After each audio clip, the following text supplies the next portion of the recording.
I think it was like 10 to 20% of the population under the Roman Empire was enslaved, or whatever the number is there. But given that large a size of a slave population, it's surprising to me that there's so few slave revolts, not only in Rome, but even throughout history. Like there's Spartacus in 71 BC, then there's the Haitian Revolution. I forget when, but like probably late 17. 18th. Yeah. Okay. Why? Yeah. Well, if like 20% of the population is enslaved. Yeah. Why, like, how is this a sustainable? If you're like running a farm and there's like 4,000 slaves, and then like the next farmer over also, and like, why aren't there more slave rebellions? Yeah.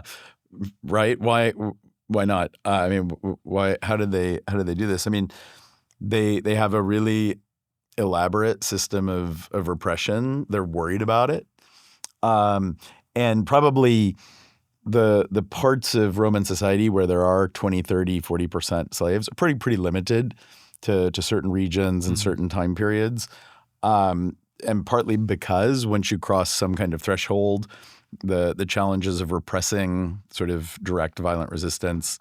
But it's a system of exploitation. That means there's always a mix of carrots and sticks, to put it crudely. Like the Romans extract people's labor partly through, physical violence, but also partly through like systems of manumission that try and incent people to obey and not to rebel in order to earn their freedom. They're using everything from literal chains to like enticements to try and keep rebellion from ever sort of coalescing in a way that can turn into collective violence. But yeah, I mean, it's a little bit challenging for us to look back and say, I mean, we know like in Pompeii, the slave population in Pompeii is huge. It must be 30%. And not all of these people would have been like plantation workers who were lashed every day and, worked to the physical bone. A lot of them are nurses and textile, workers and maids and tutors and all sorts of things that are sort of quasi-embedded in households as well, where there's always this weird psychological dimension too. I mean, part of the strangeness of slavery is how it's deeply embedded in domestic institutions as well. And so there's ideologies in which the paterfamilias is sort of the father and the master that sort of tries to brainwash people against resistance. But it's this like the important thing to recognize is just like a pervasive system that tries to colonize people's minds and pervasively tries to keep them from resisting. Yeah. And I wonder if we can close the loop with the question we began with, which is, why didn't Rome have an industrial revolution? I don't know if it's a plausible explanation that cheap slave labor reduced the incentives for mechanization and engineering and other crafts, or if not, I don't know. It's definitely an argument that's been made. Aldo Schiavone, who's an Italian historian, has argued that. It's kind of there's like a neo-Marxist tradition that argues this. It's an interesting argument. I don't buy it at all.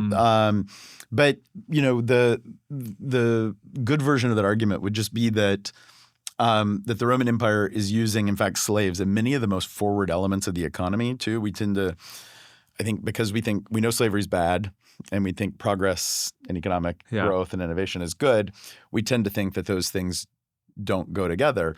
But in reality, it's like the most economically advanced sectors of the Roman economy that have the most a high degree of organization, productivity that tends to employ slaves. And so in the Roman world, like you could make the argument that if the labor in those sectors had been free, there would have been more opportunities for positive feedback loops.